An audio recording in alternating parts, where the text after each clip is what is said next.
Welcome to the Football Retro Podcast. The word welcome, I guess, is stretching it a little when you're an Australian in a place like this today.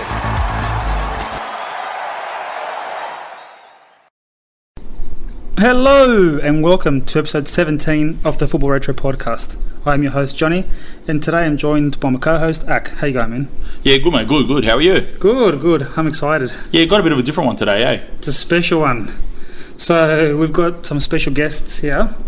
We are going to be interviewing. Yeah, that's right. Yeah, and I mean to be honest, you just introduced me a few minutes ago, but I've actually forgotten your names, guys. I will introduce them officially. But you know what? what? Apart from that, I'm excited because there are big things happening at footballretro.com. Like what? There's new stuff. Keep your eyes out in the next couple of months. Got new products, new stuff coming out. So anything I can get, you know? You have no. No, I can't tell you. It's secret, top secret. No, thanks, mate. Thanks. You're out of the loop. All right, this is my last one. You're quitting on me, yeah? Mate, if I don't get any kind of like extra incentives, then what's the point of my doing it here? Fair enough. Yeah, come on, man. I'll give you a glass of water before you leave. Well, I don't get paid yet, bro, so I got to get something, mate. Alright, so Adasi and Fadi are here. Big shout out to them. I'm sure they'll be listening. Yeah, and criticising us. Yeah, we miss you, boys. I don't. Especially Fadi. I haven't seen him in a couple of weeks, mate. How's it been? I don't know. So I'm still angry, still black. So he's going alright. Alright, we've got our guest here. Yeah. So we've got Milan and Steve, aka we call him Smiley. In the football world, his name is Smiley. How you going, guys? Good stuff, mate. Good stuff. Good. Look, the reason why we got you here is we want to start exploring different journeys and different people that went across the world to watch football and what that experience was like. So you guys are very experienced in going, especially to Europe, and watching a lot of football matches over there. Yeah, so I think from 2014, 15 especially, and then I had a couple of trips, sort of 2017, there was two good trips there. So 2015 was a big one with Milan and New Zealand. So a couple of really good. So you were room buddies for a few of them? Yeah, for a couple of, I think for three times we travelled. Yeah, a few of them. Yeah, a few of them? Yeah. Who was the big spoon? Charlie. I was.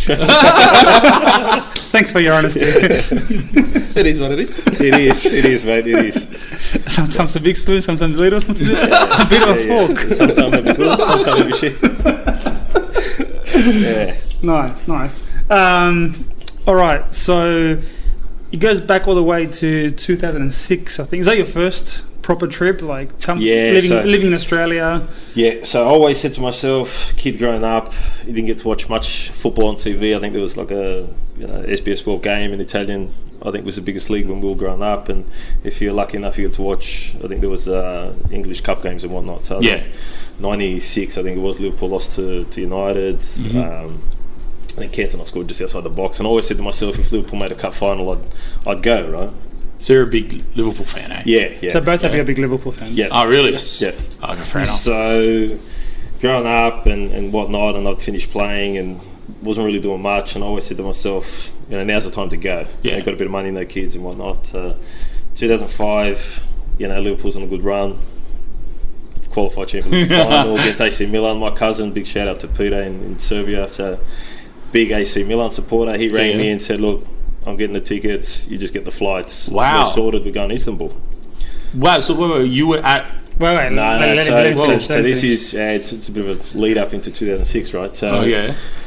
So I said to the missus, I said, this will never happen again in my lifetime. Like, his team, my team, it's not going to happen. I've got to go. And she goes... But it did happen a couple of years later. So this is the thing, right? So I said to her, it will never happen again. It's massive. And she said, we've just had a kid. So my son was born in December, so 2004. And I buckled and sort of said, you know what, it is what it is. We'll stay, we'll watch it at home. That's the quote of the episode, I think. So it is what every it is. Time you hear it is what it is, right? Ding! But stayed at home, didn't go.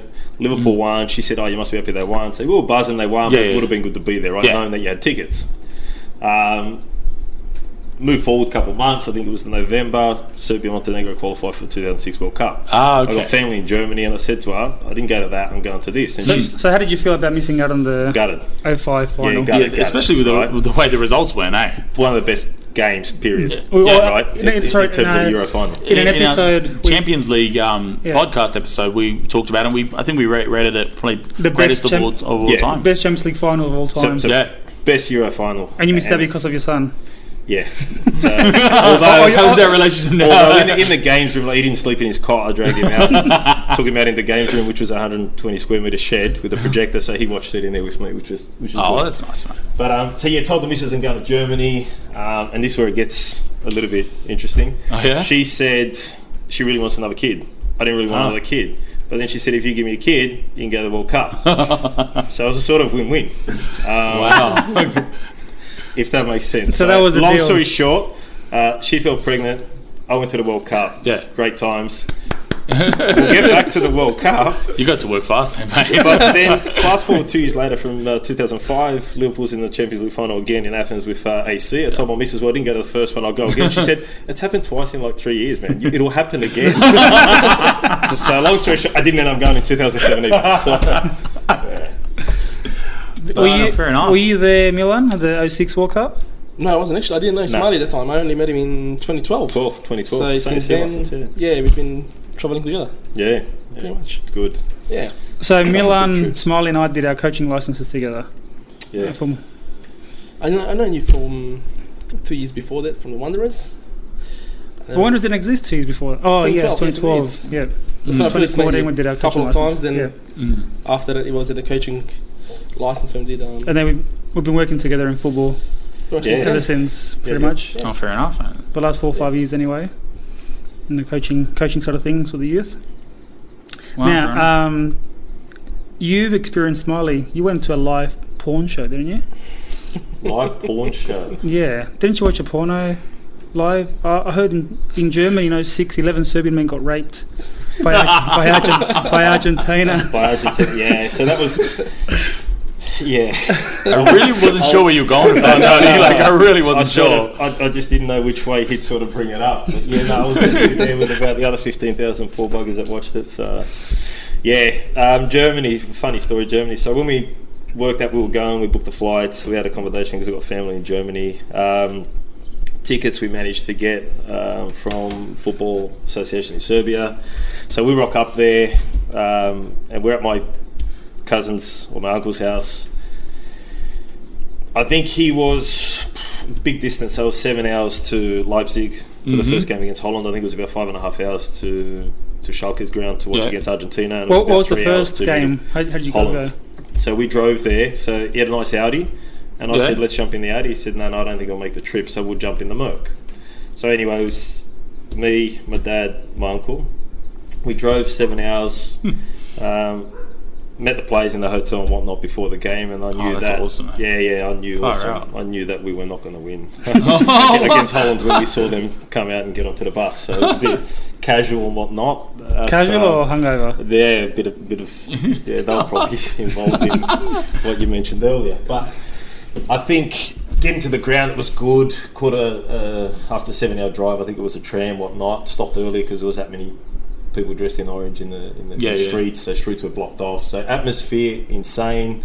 I think I lost 1-0, whatnot, and you're pissed, right? But at the end of the day, good experience and first game to ever go watch the World Cup. Yeah, I can imagine, eh? Found the car, get in the car, go to drive back home, and the gears just start.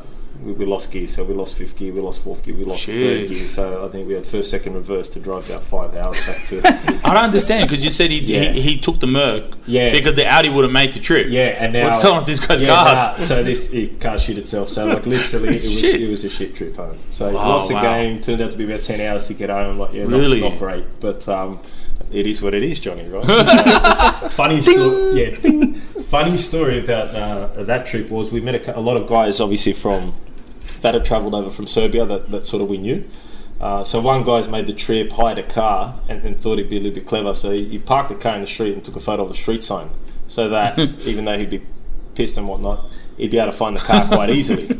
So leaving the ground, looking for the car. So he goes, I've got no idea where I'm parking. I don't know this city. So I'll take a photo of the street sign to see the street name and see So this is where I parked. Show the locals, I'll find show it the later. police, show the locals. Correct. So they could probably got into the car.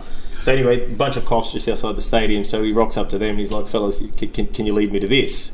And they all just burst out laughing. And we're like, "Well, what's the problem?" And he told them that the sign said one way. so needless to say, the poor bloke could not find the hire car. So, I love that though. Yeah, that's awesome.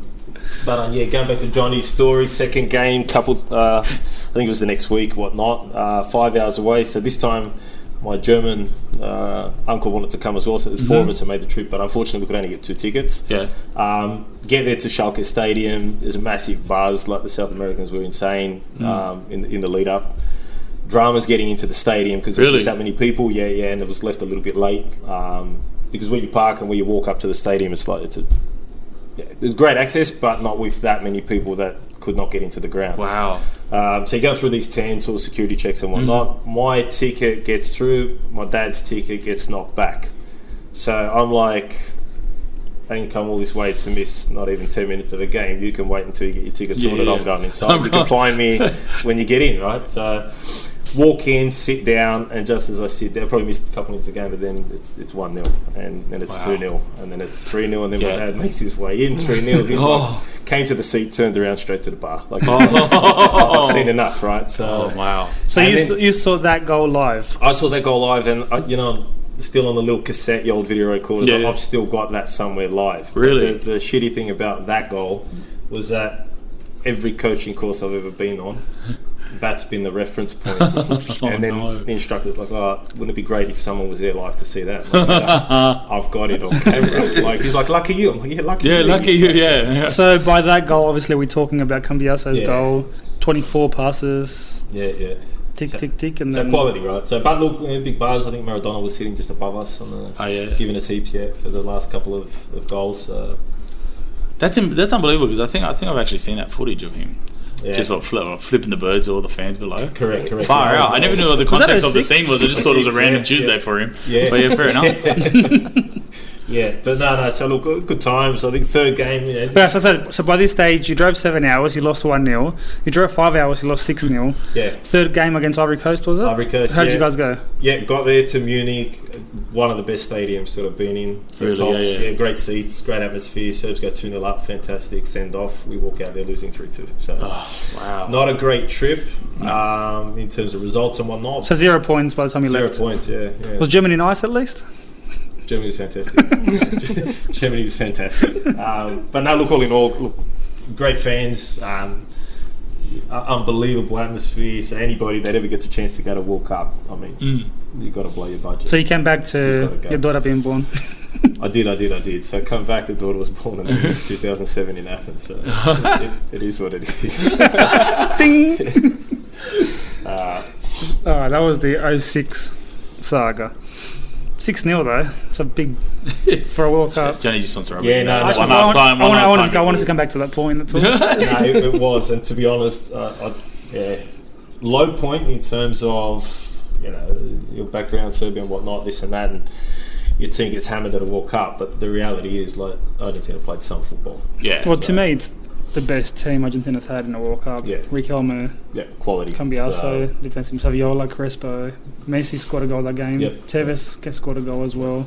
So Ayala at the back. In terms of watching... Batistuta was there. Yeah. No, 06. 02 was the last World Cup for him. Yeah. Pretty sure it was there. Yeah, you can argue against me. He might have been in the fan. I thought that with Maradona. But no, all in all, like tops, right? So the plays you get to see was insane. And then I always said to myself, if I ever go and watch games, yes, you still want it to be like the national team, or you still want it to be sort of Liverpool, but you want it to be quality games against some of the best players in the world. Quality opponents. So that's when we get to that a bit later on. That's where we've been fortunate enough to watch some of the best players in the world. Yeah. Far as it, I mean, like that's the thing for me, mate. It's like I've not really gone anywhere around the world. I mean, I've travelled to the US a bunch of times, but I've never gone to see some great games. I mean, it's a funny spot that I'm sitting here with the three of you, because I mean, this guy's gone to like the Bombonera. You guys have obviously gone to fantastic stadiums in Europe, so it's a funny experience. We've got to go 2022, man. I want some negotiating with my partner at the moment. You've already given her the baby, so you win that negotiation. Job's done. Yeah, well, my last trip I went in December. This time last year I was in Argentina. In 2 weeks I went to 4 or 5 games. Yeah, it's unbelievable. That's what, like, before I book any trip to go back home, I look at the fixture and plan my trip around it. Otherwise, I'm not going. If there's no games on, I'm there to see family. I'm there to see games. That was my 2017, but we'll get to that one. We'll get to that one. Yeah. All right, 06. What came after that? So 06. As I said, I didn't really know Milan, and so I'll throw it to him because between 06 and when I next went with him, I'm sure he's been to watch games. But Been to watch a few games, but not much with Serbia. We're having fun with anyway. So until 2010, when it was the World Cup, which I had the tickets for actually, and I didn't end up going. 2010. 2010 South Africa. Yes, I actually got the tickets to watch Serbia. Didn't end up going. I started a new job. Couldn't really get time off just then, and no waka waka for you. no, well, probably better that I didn't go anyway. So it was alright. How did Serbia get no World Cup? As every other one, we go there to make up the numbers. No, but you once told me, Smiley, that, and you both told me that, in the 06 World Cup, Argentina against... Yeah, so look, so again, going back to that game, right, I know Johnny loves it, but going back to that game, I was fortunate enough that I paid a ticket to watch 2 teams, but actually got to watch 3 teams play. And I always say that Montenegro was the team that lost 6-0 because Serbia didn't actually concede a goal in the 90 minutes. So it was Serbia and Montenegro back then, wasn't it? We'll blame them, right? So, far out, so it beat 2 countries, wow. Yeah. Here we go. Did you ever go watch Red Star at all, Milan? Red Star? No, I don't watch sport teams. I only watch football, so I wouldn't go to watch them. No chance. So what's your team do, mate? My team's Partizan Belgrade, so obviously the rivals of the mentioned team. Mentioned team, you can't even say it. No, but yeah, I watched the derby between them two, but obviously in Partizan Stadium. Yeah. How was that derby? Actually, the game was poor. Atmosphere was great. It was finished 0-0, so it was one of the probably worst games I've watched. Were there flares? How many? So over there, flares are very common. It's not like, for example, here, a flare happens in the A-League and it's like 3 people died and there's been a massacre. Like it's like, oh, someone's got a bomb. It's like, relax, man. It's been happening all over the world. But over there, you see a flare and it's like nothing happens. It's normal. You get to the game, you expect that. You expect the flares, you expect the chanting, you expect the tifos, you expect the flags. Eventually there'll be a few fights. So it always happens, but it's nothing as it's reported. So it's all probably blown up a bit too much. But so over there it's normality. Why do you think it's so out of the norm here? Is it because it's football itself and it's a culture that you bring from overseas and the Australian culture is not used to it and they're a little bit threatened by football taking over? I'll probably say that you mentioned Australian culture. I don't think Australia's got a culture in football. I think they try and make it inclusive for everybody. I think the closest thing you'll see to especially Europe is first couple of years with the RBB and Wanderers, like the multiculturalism, Balkans, South Americans, whatnot. Really good atmosphere, but as soon as, like Johnny said, there's a flare or smoke or whatever the case may be, it's frowned upon. I think the big difference overseas, you got your riot police and whatnot, and they just sit back. They allow it to happen.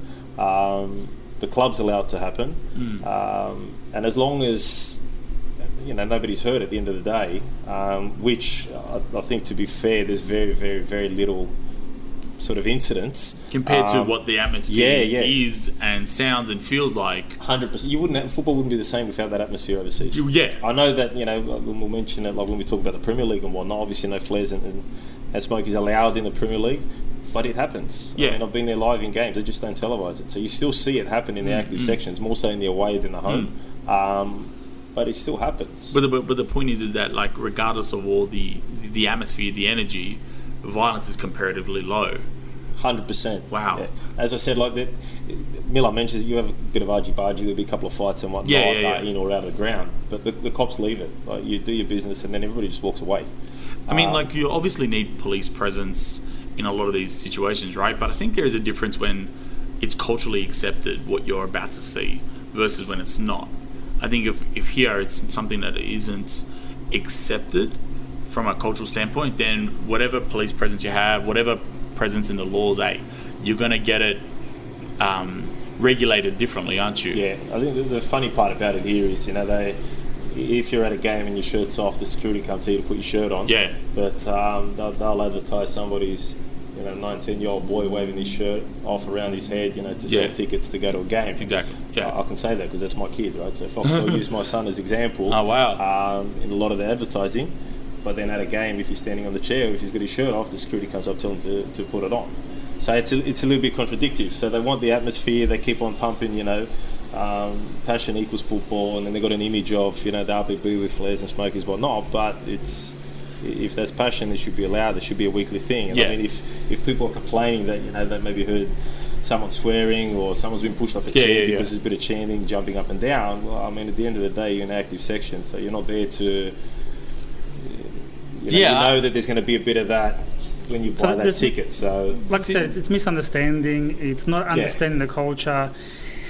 But it also goes to a bigger problem in sport, doesn't it? Because sport sells culture. Even in rugby league, they try to sell the fan community, the culture and such. And unless you embrace it, it's very hypocritical. But we're talking media. Yeah, I mean, we're talking media, but at the same time, like, what drives that media coverage? Is it the media looking for an angle, or is it, for example, Football Australia not really wanting to be that sport? Well, when you got the 7s and the 9s investing big money on AFL and NRL, and you see football at that stage, 2013, 2012, starting to rise and possibly become a threat, you want to squash it back down. So where you invest your big money, which is NRL and AFL, sort of blossoms. I see where you're going from. Yeah. Like a lot of the State of Origin promotion now, it's very similar to what the A-League was doing with the derbies at the beginning. The rivalry, biggest derbies. Started calling everything derbies in the NRL. They copied what from the A-League, what was good about it, and the A-League themselves sort of pushed the main fans away, the loyal fans, to try to please. And we always say this, to try to please the everyday bloke or Aussie guy, to try to promote him to come to football, and you lose your loyal fans. Yeah, fair enough. Look, we've gone off track, but it's good because we're talking about overseas, talking about experiences over there. We're talking about a bunch of guys here that travel 24 hours to go to a different continent to watch a game because you can't get that experience here. So it's a reason why we jump on a plane and travel halfway around the world because we can't get that here. Simple as that. Yeah, no, agree. So what came after that? So after that, after that came, I met Smiley actually. It was in a coaching course. Yeah, 2012 C 2012, licence, Football New South Wales, whatnot. So coaching course after that, I moved into a coaching gig out at MacArthur called Milan. He was assistant, and to be fair, he's been assistant ever since, up until sort of last year, and became really, really close mates, which is, everyone you meet in football, you pretty much become sort of lifetime sort of mates with, I suppose. But the common sort of factor with us two was that, at any given time we want to go and watch football. Yeah, so for me, it was a moment, I think 2014. We were fortunate enough to take some kids overseas to Serbia in a tour. I think it was about 14 days, 16 days. Wow, that's awesome. Got to go watch some good games. I think watched the Red Star Parties in Derby, but it was under 17s, behind closed doors. Same as what you'd see in the first team minus the crowd. Like, it was insane, the atmosphere, tempo of the game, the argy-bargy. There was flares and smokies outside the stadium, like not inside, but it was outside a little training facility. So same sort of atmosphere. For an under 17s game. For an under 17s game, yeah. So it was insane. We watched, I think, 2 qualifiers that same year. I think it was under 17s or 19s, Bosnia versus Serbia, whatnot, for one of the Youth World Cups or Euros. So again, you get that taste of European football. So then I said to myself, like, that's it, we're coming back. So 2015. You went to New Zealand, didn't you? 2015, yeah. So we're at Milan's house, just a bunch of us. And at that time, we'd had a good travel agent that could sort of hook us up with everything sort of on the spot in terms of your flights, your accommodation and whatnot. Stuff that you need and shit. Yeah, so it was pretty much literally a text away and it's organised within 10 minutes. So watching the quarter final at Milan's house, and we all agreed that day that if they they get through and they make the final, we're going. So I think it was a Monday. That was a Monday night. Semis yeah, was Wednesday, and then flight out would have been Friday. So it was. Oh, my wife was there. She's like, "You're joking, right?" I said, "No." So they go through, they win. I think it was penalties, US. Yes, it was Yeah, penalties. I think it was. It was the US. So text travel agent, sorted, booked the hotel, booked the flights, we're all good to go. So I said, just wait until they win semi, and then like we hit the go button. So they won, all sorted, and then Milan realises he doesn't have a passport. So I'll hand it over to him. Well, the detail is obviously for the tickets. In his defence, he thought New Zealand was part of Australia. Well, yeah, sort of thing. No, I need the details for the tickets. I've still got my passport. It's expired 2 months before, I think it was. So obviously looked on the online straight away. It says 6 weeks or whatever. I said that's not going to work. So Tuesday took a day off work. Obviously gone, done all the paperwork, hurried it up a little bit. Watched the game on, I think it was Wednesday night, semi-finals, won, so beautiful, we're going, booked the tickets. Passport was supposed to be ready on Friday afternoon before we leave. And we left, I think it was 9 o'clock at night or so. Yeah. So I got my brother, I was working, to go pick up the passport. He gets there to pick up the passport, he said, no, we've sent it to Canberra. The passport's not there. So, what do you mean I needed the passport? I needed to travel. So, again, spoke to them on the phone, I need the passport, it's an emergency. I need the passport, I need to fly over to New Zealand. Okay, so I said, look, we'll basically throw the other passport away, make a new one and print it out for you here. So that's what happened. In the moment. So in about an hour. So we got to the airport, everything's there, checking in. So they're all checking in, everything's fine. Had a drink or two after, trying to go to the gates. Obviously, I'm the last one always, so they're going all through. I get to show the passport. Your passport's not valid. So, yeah, it is. It's brand new. So you can't travel for 6 weeks after the passport is new. Says then I need to go. It's an emergency. Talk to the officer there. Whatever. They've let me through. Called New Zealand. Let them know. Processed the passport. Again, getting to the second part of the customs. What it was. So he said, "Why are you travelling to New Zealand?" So I tried to explain. He says, "That's not an emergency." I said, "Yeah, it is. It's Not for it is an emergency. The final's tomorrow." So for me. obvious for them there was an emergency, but somehow we got it through. Got to New Zealand and same thing again. Passport's invalid. Again, speaking to the customs, everything through probably it was an hour or so almost. Yeah, finally, we didn't I'm wait, out. right? So if it wasn't getting through, we were still watching the game. So yeah, finally got out there and got, I think it was 11 or 12 o'clock New Zealand time, out of the airport. So I got to the hotel, it was about 1 a.m. in the morning. Wow. And there was no sleep after that, so yeah. And this one you won. Yeah, this one we won, which is good. So I think you'll be happy about this one, Johnny. You'll be your arch rivals, so Who did you win the final? the best team in the world, Brazil. Okay. Until then, obviously Serbia was after that. But Until the yeah, next game. it was a good experience. It was really good. Milan's the type of person that would bring up like when Serbia won Lombos in 1948. 1948 World Lombos Championship, and tell you who won and why and what the score was. says the guy that brings up Velas's win in 1994 against Milan. Like every fucking episode, mate. Well, since you're talking about that.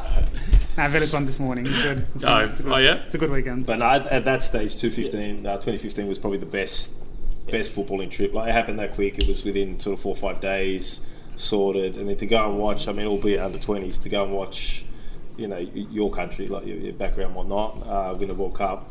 I think it's special. Right? And then after partying with the players and the coaching stuff and all that stuff in the hotel. It was wow, pretty cool. Yeah, oh yeah, so, awesome. Yeah, good stuff. It reminds me of your story a bit of my one. I'll share one of mine. 2011. Sorry to bring back Velas. Akram, if that's okay with you. No. All good, mate. All good. It's your show, bro. Velas were about to go into the final of the Libertadores, and they were favourites to win the semi-final, but they were also competing in the local championship and tournament. They were leading the table, coming second, first. Anyway, semi-final comes, return leg. We lost on away goals, whatever it was. I had my ticket ready to go to watch the final in Brazil. I was going to go. I had the flights about to get booked. I was the same thing as you. As soon as they win, I'm booking it, I'm going. They lost, worst day ever. All right, that weekend, the win with like 2 games to go, the win to become leaders of the championship, and I said I'm not missing this one. I'm not. Same thing happened to you. 09, I missed the championship winning match. 11, I go, I'm not going to miss this one. I went to Flight Centre on a Thursday, and I said I need a flight to Argentina, and they said when? I get next flight, whatever you have. That Sunday, I think kickoff was 6:30 in Argentina. I got to the airport. I landed in Argentina at 4 o'clock. Got out, went home, put the bags down, put my jersey on, straight to the stadium. Got there with half an hour to go, and watched them win the championship. Like, It's unbelievable. That's awesome. yeah. You can't beat it. There's a reason why we have this madness, isn't there? Yeah. There's a reason why Liverpool make the final and you want to be there. There's a reason why Serbia make the World Cup and you want to be there. There's something about it you can't. I don't know. Obviously, but like besides the game itself, do you think there's like a real rush of adrenaline and excitement? Yeah. Getting prepared, going, I got to go. Yeah. Is that something you kind of get a little addicted to? Like that, you know, the 24 hours before the game is like insane. Yeah. So I think. Can that get a little like addictive? Like you're just loving that rush of I think going, it's like you know, people get a tattoo and you think the first time I'm just going to get one, and then you get one, and then you want another one, then you want another one, and It's also that you can't get that anywhere else. You can watch it on TV. I was part of history. I was there when that happened. Yeah, I was, you can watch it on TV is. and it's not the same. But being there, When you know, win, that lose or happened- draw, you know, you're shitty in that moment. But the reality is, it's like you cannot get So that you anywhere could else. you could be saying this about the 05 final, but you didn't go. Can we move forward in time and not backwards in time, Johnny? Like, This guy, man. anyways, With friends like me. that's why we are mates, mate. It's all good. It's all good. After 2015, what came up? So 2015, 2015, I think we took a tour. So I was fortunate enough to watch. I think 2015 we actually watched Merseyside Derby. Everton Liverpool, yeah. Everton Liverpool, which was good. At Goodison Park? At Goodison Park, yeah. So it was a struggle trying to find tickets for 38 people, but we managed to. So now we've got a really good bloke. So shout out to Colin in the UK who hooks us up with all the tickets, albeit general admission, away games, like anywhere you need to go. This bloke is insane, right? But 38 people I think it was. Tickets at Goodison. Yeah, I think it was a draw. I think it was 1-1. That was the last game for Brendan Rodgers. Yeah, Got fired last the next game Brendan day. Rodgers. You got fired The next day, After a the next day we Merseyside were derby at, draw. Yeah. Why? I think it was on the cards. I think it was. I don't know if it was the There day was a few games before. before, yeah. The day before the derby, we were training at a complex at Liverpool with the kids, and Dalglish actually come in this black on black Land Rover, and I think that was the moment they actually discussed to move on. Really? Move on Rodgers, yeah. So there was a whole entourage of people around him. So derby draw, sack, and then obviously new manager. So What do you rate him as a Liverpool manager? Rodgers. Mhm. Look, he's been overshadowed now, obviously, in recent times, last couple of years with Klopp and whatnot. But I think he was all right. I think a couple of signings probably hurt him, to be honest. I think Who? Oh God, I think at that time, who do we have on the books at that time? Probably Ricky Lambert, for God's sakes, as a 9. Look, if we're going to be honest, it's. I look back at 2005, and to be honest, I think Jimmy Traore's won a Champions League final. Like we're kidding when you look this day and age. But I think players hurt managers, and unfortunately, you don't get the results. And it is what it is. You lose your job, right? But 2015. So watch the derby. That was fantastic. That's something that I always wanted to watch. I did want to watch it at Anfield, but sometimes it's equally as good to watch it I like away games. at an away game. Yeah, when you've got an 8-year-old kid who's sticking his 2 fingers up and calling you a twat for 90 minutes. I mean, you don't get that here in the A-League. So, but watch that one, and then I think we were fortunate enough to go to Wembley and watch England Estonia. I think it was Euro qualifier.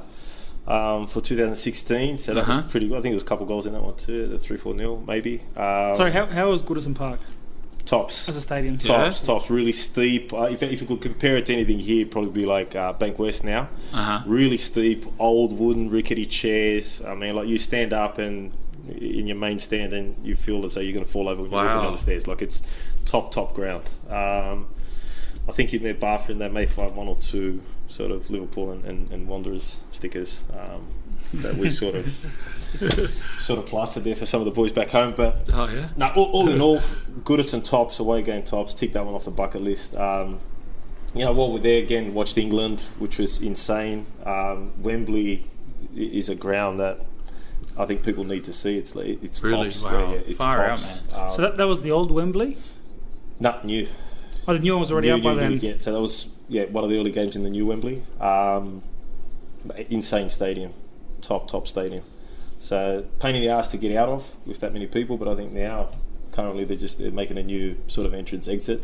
But outside of that, stadium's tops.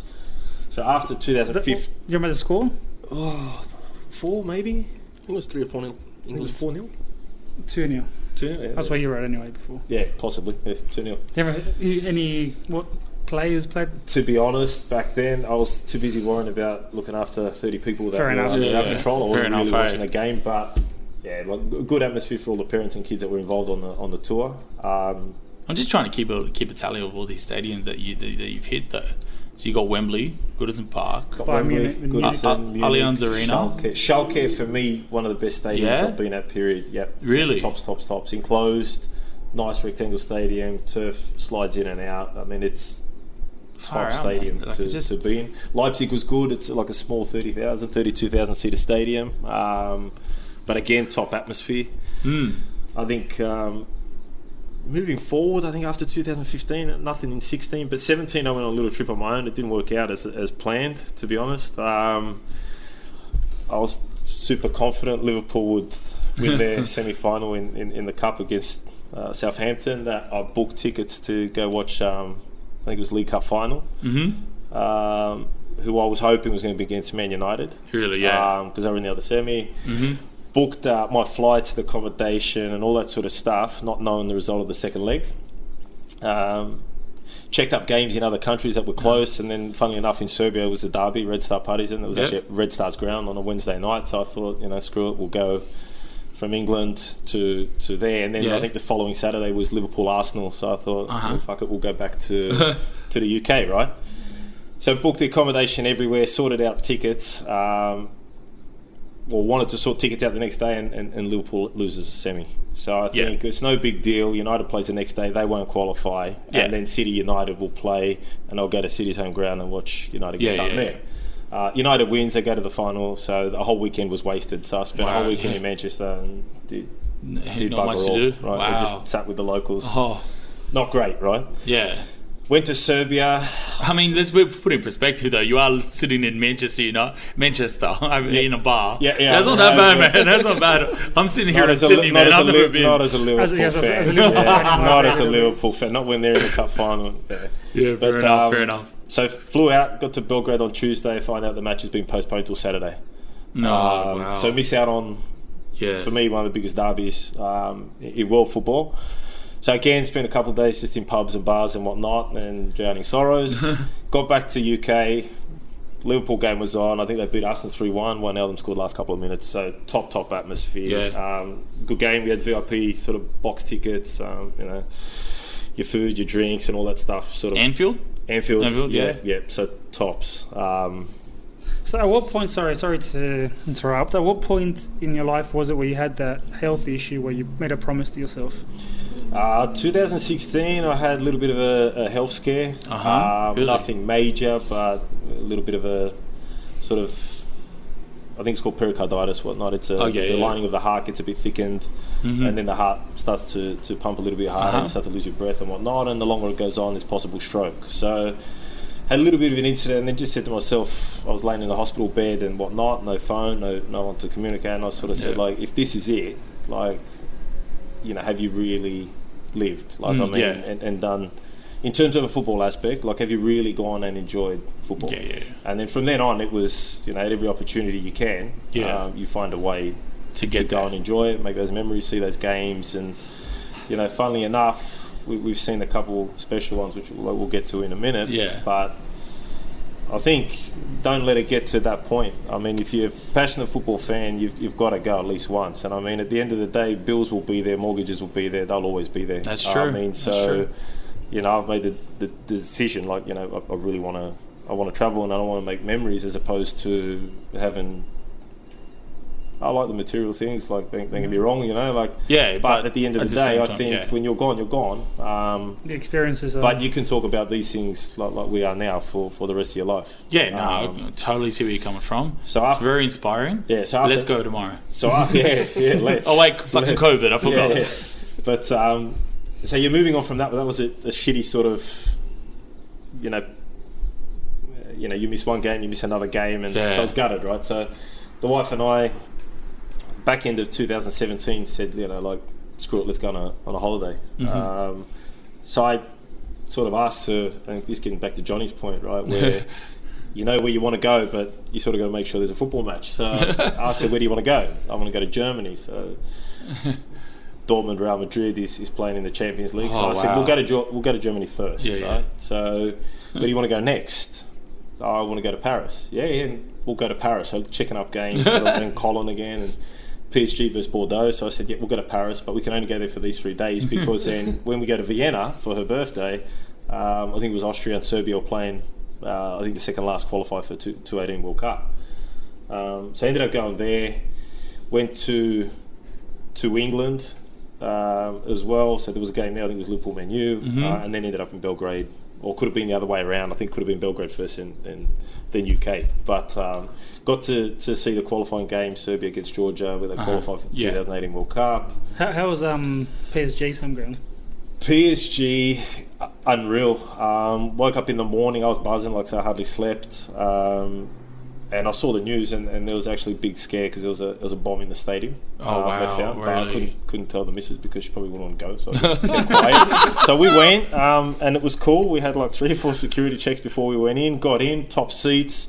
Their fans insane in terms of the chanting and unbelievable, insane, right? So good bunch of ultras, like really, really good. Is it just me, or from the TV it looks like they're a bit away from the field? There's a bit of a track sort of around the pitch, especially sort of behind the goals, not so much on the sides, but behind the goals is a really big area of vacant space. So stadium-wise may not be the best compared it's to not as others. close, not as close. Atmosphere is still good. Atmosphere is still good. You make the most of it, but in terms of players, going back to the players, like I mean, you get to watch Neymar, Draxler, like Di Maria, like top class players that unfortunately you're never going to get to see here unless they come out for one of those take a piece exhibition games.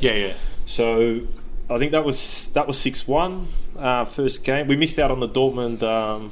Real Madrid one, unfortunately, tickets didn't come through in the last minute, so I didn't know. Like, obviously, we had the plane right over there, and we landed, expected to get the tickets, go straight to the game, and tickets fell through. So, spent a bit of time in Germany, which was good with family, and then straight to Paris. Top game, top atmosphere. Moved on to Vienna.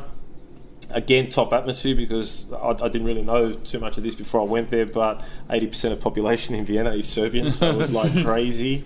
So really, really good. The shitty thing was I think Arnautovic scored 2 goals, like to win 3-2. He scored 2 goals, like, and, he came and apologised to the Serbian fans, and like they were real nice to him before the game. After the game, there was a bit of giving it to him, but fortunate for us, a couple of days later, go to Belgrade, win against Georgia, and qualify for World Cup. So all in all, sort of really good trip so far. Bit of a boring game, if I'm honest. The Liverpool Man United one. Really? I think they sat back. It was pretty shit. Like, you attack all game, you dominate, and it's 0-0. So it's not really what you want to see. But no. I mean, again, tick that one off the bucket list. Liverpool Man U, big game at Anfield. So top trip. And you went back to Wembley.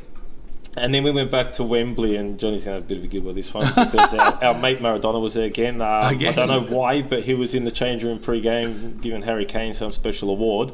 And similar to 2006, we got rolled that game. So we're in the away section with the Liverpool fans, and I think before no time it was like 4-0. Wow. Yeah, so got rolled. I think we ended up finished 4-1.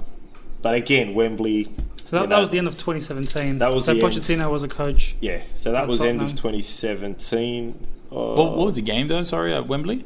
Tottenham versus Liverpool. Yeah. It's a league game. Yeah, fair enough. So it was, the United was one weekend, following weekend away out at Tottenham, and then I think that was the end of that trip. So is that when you stayed? When did you stay at the hotel in Manchester next to the stadium? That was when I went actually for League Cup. Okay. And that's when So tell us a little bit about that hotel. the hotel is actually like What's it called? Hotel Football, Okay. and it's owned by Original the, name.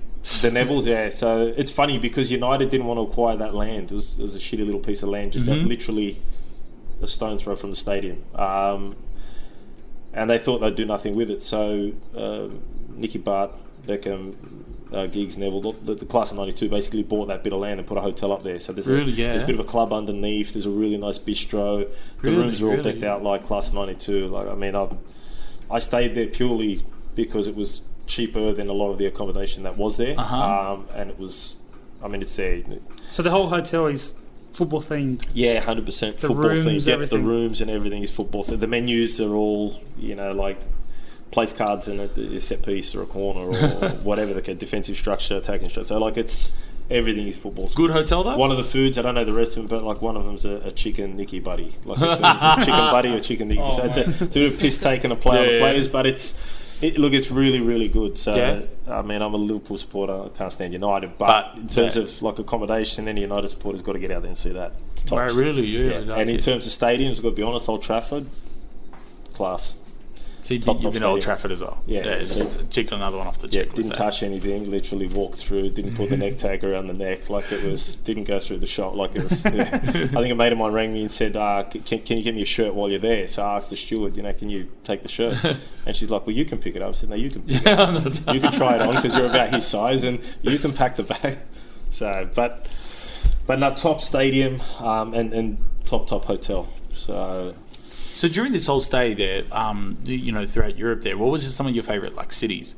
Like what was Paris like, for example? Well, look, if you ask the wife, great. If you ask me, overrated. Oh, really? I think, I got like. What was it to? Well, why there's such a difference of opinion? What did she like about it? You reckon? I think from my point of view, I think the architecture I liked because of the building background for 20 odd years. So Eiffel Tower, tops. The Louvre was good. Notre Dame was good. But I just think for me, the people there, my experience in Paris, a little bit rude, a little bit arrogant. It is what it is. Well, they have a reputation, don't they? Yeah, as I said, so we sort of knew that going in. Yeah. But until you experience it for yourself, you don't realise just how bad it is. And I think the first day, it was, from when we left the airport, not great. I don't drink coffee, but I drink. And the missus drank coffee. So as soon as we settled in the hotel room, she needs a coffee. Went and found a little coffee. Yeah. And I've been told don't ask the staff or don't ask them, do you speak English? Like tell them, do you speak Australian? So even though we just said, like we've just got off a flight, can we please get some coffee? Oh, but you speak English, yeah. And then someone threw a menu at us. Someone's pushed the chair out of the way, and it's like, let's get out of here. Walk to another cafe, and it was pretty much the same thing. So I'm like, this is goodness. Yeah, See, not but the interested. difference between me and you is like I'd get entertained by that. Yeah, I'll be walking down the street going, "You speak English? Do you speak English?" No, I got over it, and then just get a reaction. I went and found like Irish bars or whatever the case may be where they had Irish people. So we got along with them. English either, bro. Yeah, but so yeah, look, I didn't enjoy it. Vienna was beautiful. Vienna was tops. Yeah, if I could go again, definitely go to Vienna. Heidelberg in Germany is a city that I think insane on the river. So really, really good old style, nice castle that you can walk through. Belgrade, funnily enough, I could move there. Really? Yeah, Belgrade for me is tops. I find that like some of the best cities and places in Europe that people talk about are the ones that are not necessarily the most famous and the most touristy. Kiev, insane. We'll get to that one. Yeah. No one can tell you about Kiev, but Kiev was tops. But before we get to Kiev, I want to ask Milan about the Russia World Cup. Russia World Cup was great, actually. It was. How was being in Russia? You know what? It's people got this image about Russia, but it's totally different. It's pretty much really, as being really. here. It's very westernized. It is. Do you think it's because the country's like that, or it was like that for the World Cup? A bit of both. But it's it's a little bit different to what we used to here, but it's not that different. So you could sort of adjust to. You can see the things that are here and over there. So you did not see Putin fighting a bear? No, I didn't. I tried. I looked for him, but I am not going to Russia now. No, I didn't. Well, see him, did you assume that happened every week, Johnny? I was hoping. Misleading advertising. What games did you watch there? Oh, he's getting nervous now. Excuse me. You getting choked up? You can't cough, mate. It's COVID now. It's 2020. Yeah, I'm gonna leave. No, when I watch Serbia, all the group games, I get a video maker through. So Who was in that group? watched first game was against Costa Rica. Yeah. That was in Samara, so about 2-hour flight from Moscow, inland. A win? Result 1-0 win, yeah, from free kick. So it was pretty good. I said he might make it through. We get a draw in the next game, it'll Yep. be fine. Then next game was in Kaliningrad, which is basically outside of Russia. Okay. So between Lithuania and Poland or Latvia around there, so totally outside Russia.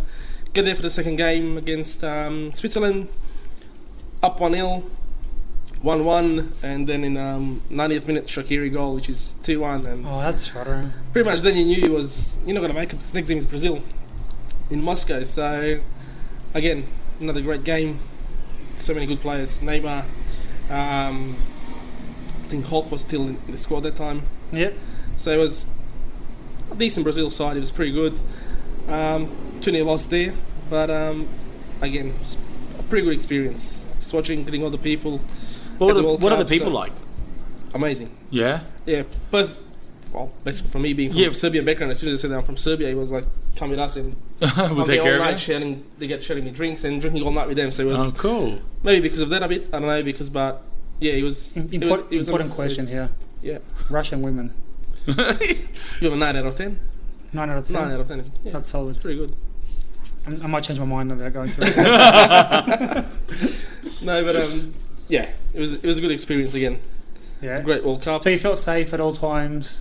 Everything. There's no problems. There was no danger. Wherever I was, there was no issues. It was all fun. Fun enough, I walked into a food court. It's all TVs with the games on, and it was Brazil game against, I think it was against Switzerland, the first game, and it was all Argentinian fans.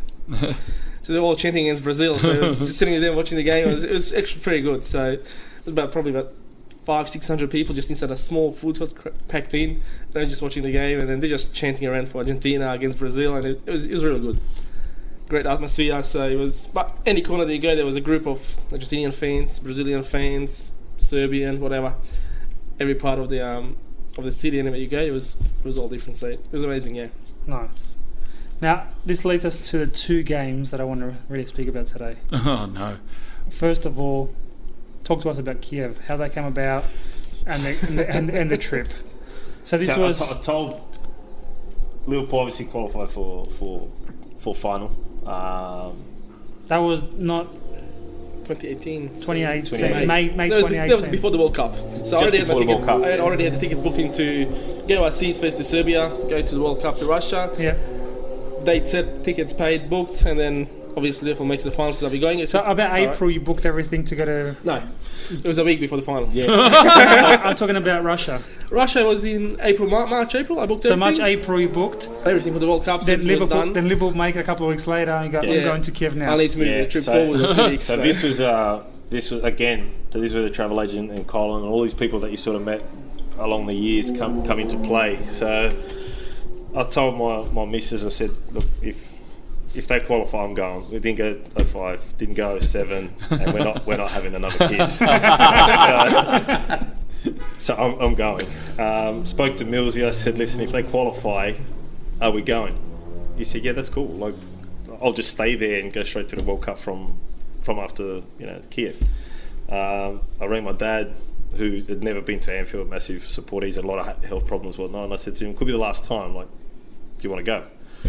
So he was like, yeah, cool, we'll go. So rang up travel agent, she'd organised everything, deposited the money, and literally, like Milan said, it was a week before we had to go. Issue was visas. Yeah. Didn't know they're going into Kiev. We need visas that take 9 days to clear. Oh, wow. Yeah. So that would have been really spoke tough. to a few people. Travel agent tried to help us. We sent everything through. We're sitting in the airport. My dad's freaking out. He's like real stress head. Are the visas sorted? I said no, they're not. But relax, we'll be fine. We go in England for like 2-3 days first. Like there's a bit of a sort of pre-party, if you like in Liverpool with all the the nut jobs. So 2-3 days. Still no visas. We get to the airport of Manchester. Still no visas. And we said, fuck it, we're going to go, right? Yeah. We're here. Get to the airport, my dad goes to checks in, gets a seat on the flight. I go to check in, luggage, seat on the flight. Millsy goes to check in, he's put on a waiting. And I'm like, sorry? And the woman's like, no, that's cool, you'll probably get on the flight. What do you mean probably? I said, the flight's paid.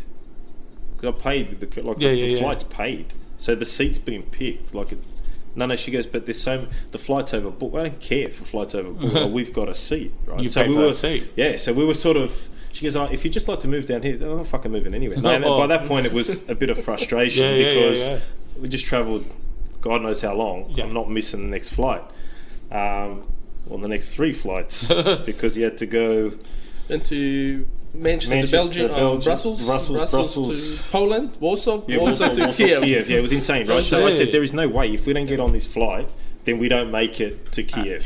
That's the reality. And funnily enough, another 2 fellas next to us, Scousers from Liverpool, brother gets on, brother standby. So between the 5 of us, we've got 150 people backed up, and we're not moving. Yeah. Manager comes out, you need to come down. No, I'm not fucking moving until Milan's on the plane. And that was my dad. Just maybe no. If you're on the plane, you can leave, but we're not leaving here, and nobody else gets in front until we get on the plane. Yeah. So this went on 15, 20, it was 15 minutes a while, or so, right? And in the end, they just buckled and said, "Fuck it, yeah, there's your ticket, there's your seat." Shit. Oh, thanks. So on we go.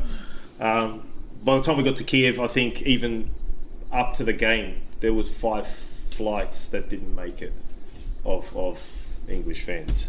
So it was that bad. I think that was the Real Madrid. The boxer, final, wasn't it? What's his name? Klitschko. One of the Klitschko. He was paying private airspace for people just to land planes from the UK just to get them in to watch the games.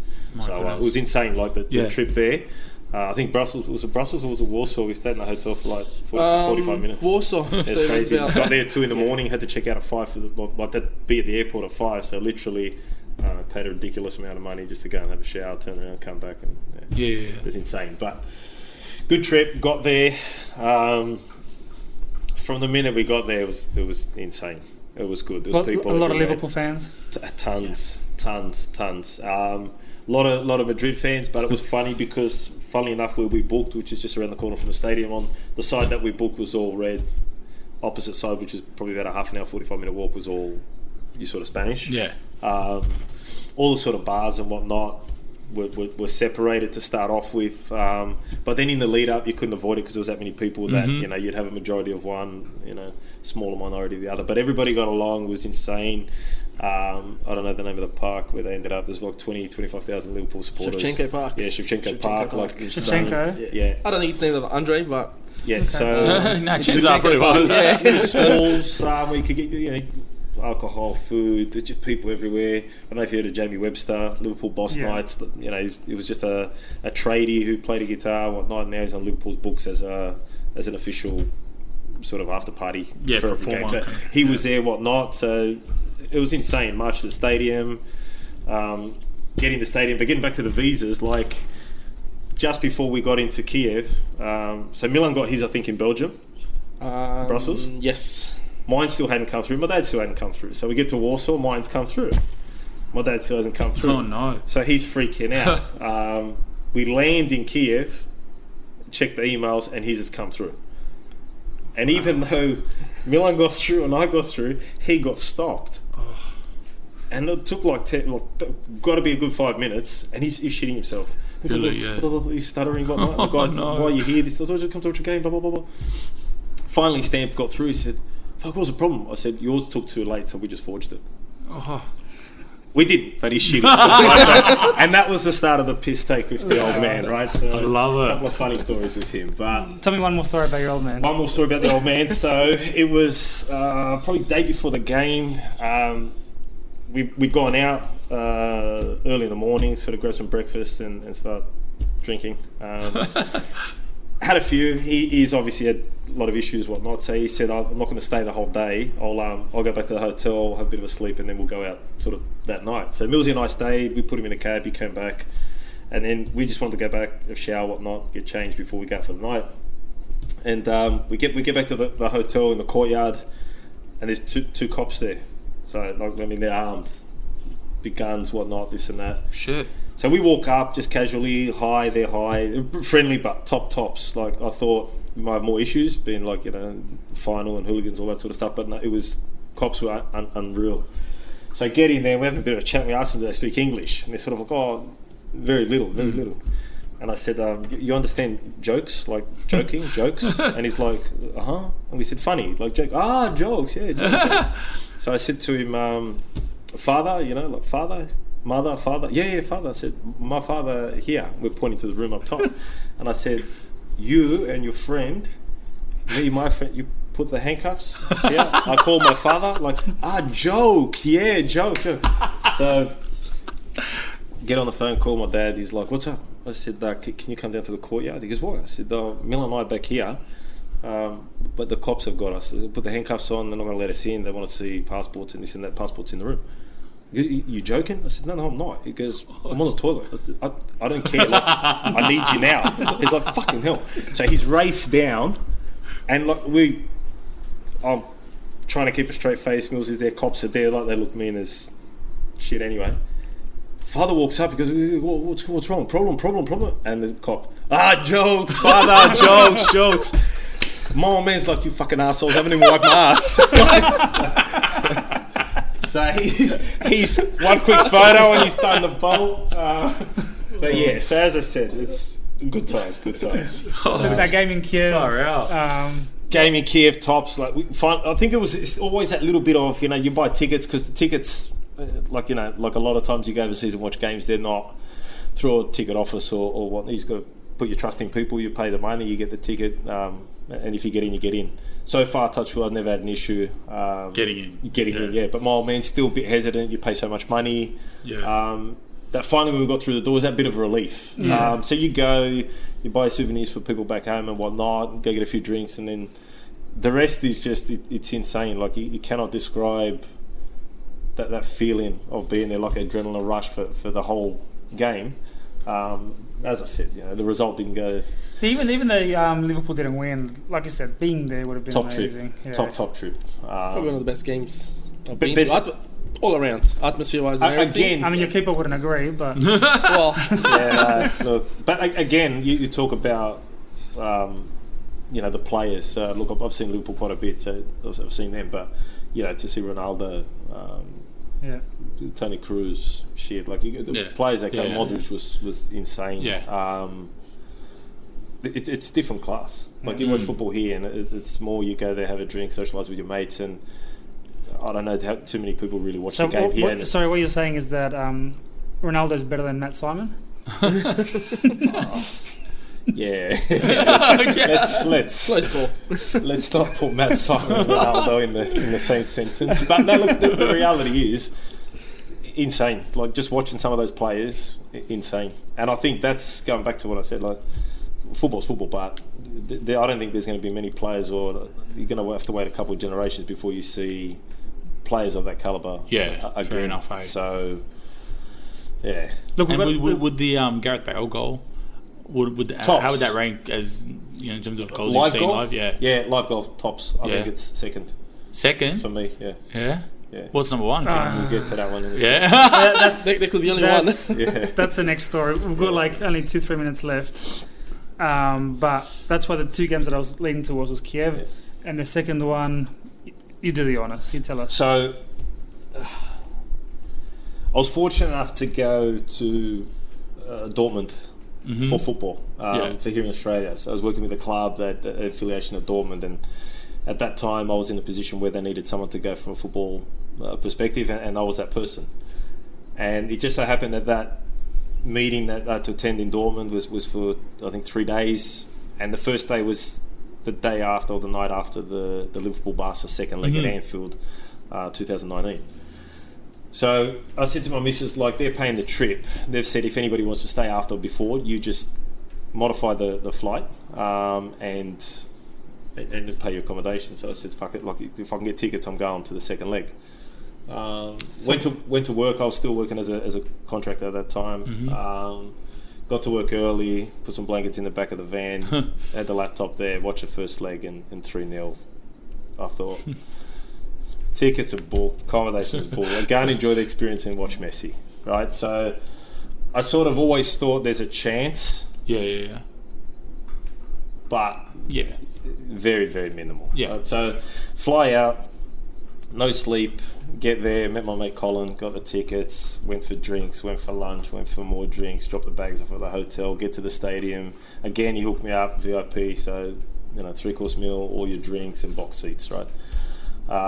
Who I sat with, there was two top guys, I can't think of their names, but from London, and then the rest were all Asian reporters, so from China or wherever in Asia. So we go out, we're watching the game, 1-0. It was good, right? Come back in, tops. Then it was 2-0. And we turn around, everyone's buzzing, right? Like, except this reporter, she's constantly with the photographer, with the camera, taking photos.